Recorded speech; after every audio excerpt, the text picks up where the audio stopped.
Go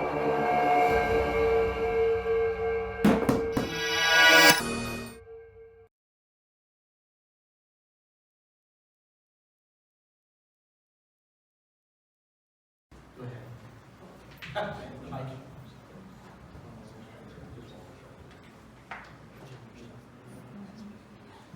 So one more question, please. Sure, I was going to ask a long one, but if you want a short one, let me know. I guess you got some. Well, it could be a long question, but it might be a short answer, like yes or no. Yeah, that's true. It seems like if we can't agree on what marriage is, but we can agree on what civil union is, then the sphere in which we operate collectively, which is the government, can withdraw from marriage, and the sphere in which we operate separately, which is the church or whatever, people can, define marriage privately, right? And this seems like a reasonable compromise, but it kind of results from a divergence of standards, right? I mean, our standards have changed, and Yes, they have. That's a very good point. and it seems as though, although we have this government institution, and it's wonderful, which gives us the means to resolve differences without violence. Right? That's what democracy is. And so we have this difference of opinion, and you're proposing, I think, a very reasonable sort of interim solution, if not a long-term solution, for that.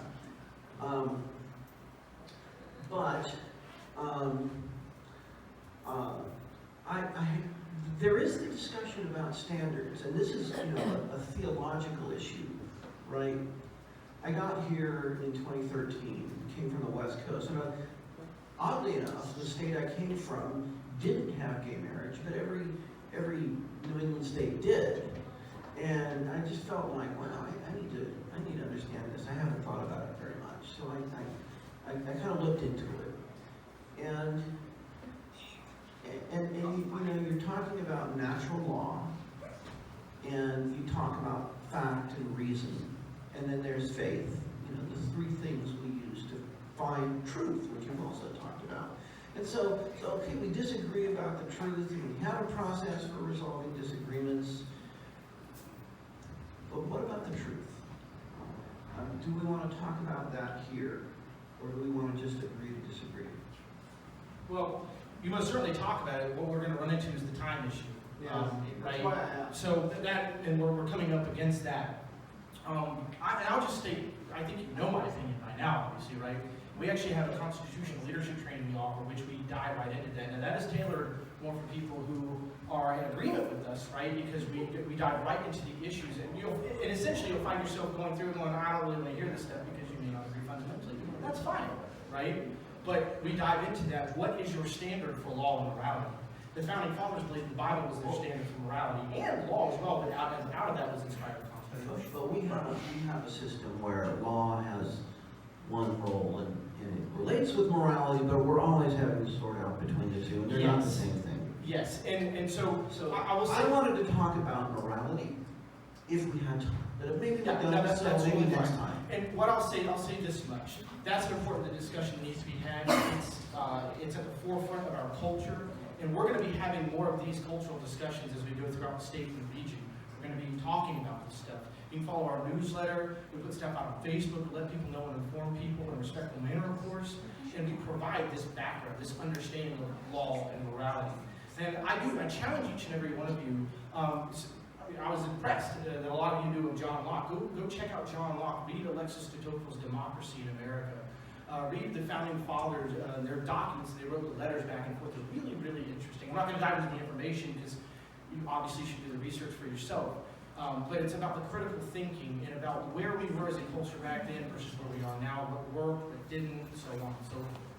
One question or comment? Yeah, I got a question. Okay. To the gentleman up front, kind of addressing what he said. I agree with him. So could we at least hit that one on the truth? Is there an ultimate truth? And if so, where do we find it? That's a very good question. I mean, that's just a good one, at least we can reach into here. We still got time, so, okay. So the foundation for law and morality, I believe, is Scripture.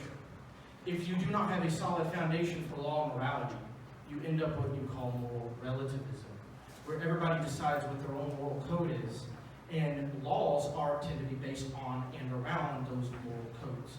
That's what we have today, right? For example, is the Constitution. Well, people don't respect the Constitution anymore, because now we have different definitions of what the Second Amendment is, the First Amendment is, the Ninth and Tenth Amendment, right? Or the idea of living and breathing. Well, the idea of sanctity of life, right? In marriages, we're discussing it tonight. And then the conversation comes up, what is absolute truth? Because that's really what we have to agree on. What is absolute truth and absolute morality? If we can't agree on that, we're going to continue down the path that we're heading in this nation in the first place, and there won't be any unity between us. That doesn't mean I'm going to fight back against somebody. I'm just going to continue verbalizing my opinion and talking, encouraging people to jump on board and reason with people. So that's where we're at. And how do you have anything to add to that? Yeah, I just want to thank all of you for coming out. But also, when I came in, I saw some people writing love, and I know there's a stereotype that people who share Josh and I's views are some kind of mean-spirited haters, and that's not true. That's a negative stereotype. And nobody likes negative stereotypes. And they think that, well, there are some that are like that. I like to think they're few and far between. So, for what it's worth. No, that was great.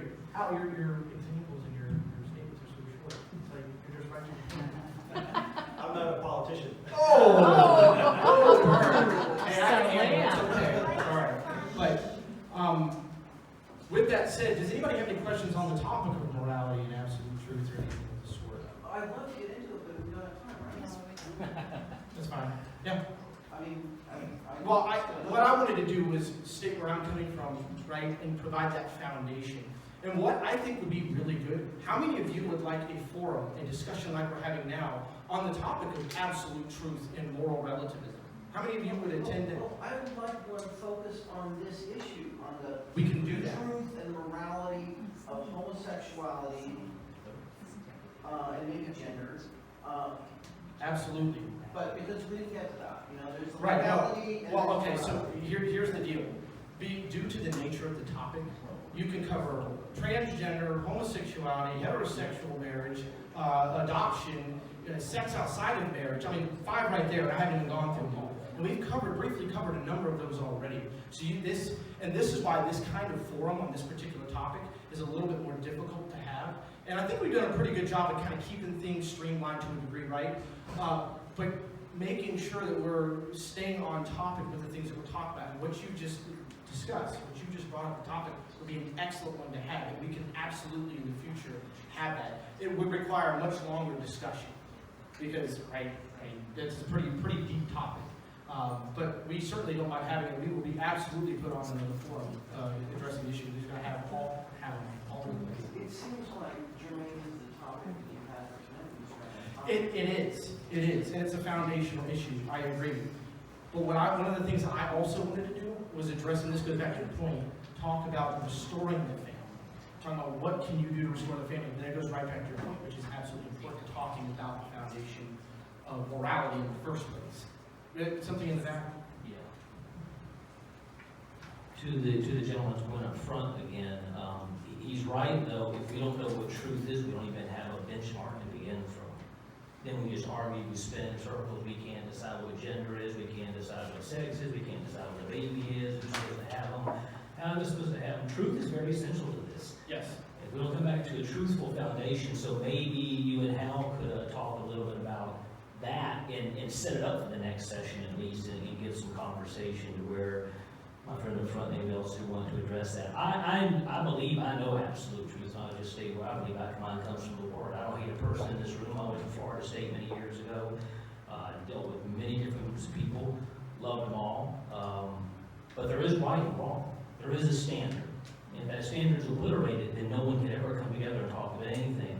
And you got a lot of stuff going on in this country. It feels on fire right now. Things, you may think there's a disconnect between all these things. There's not. This is what begins to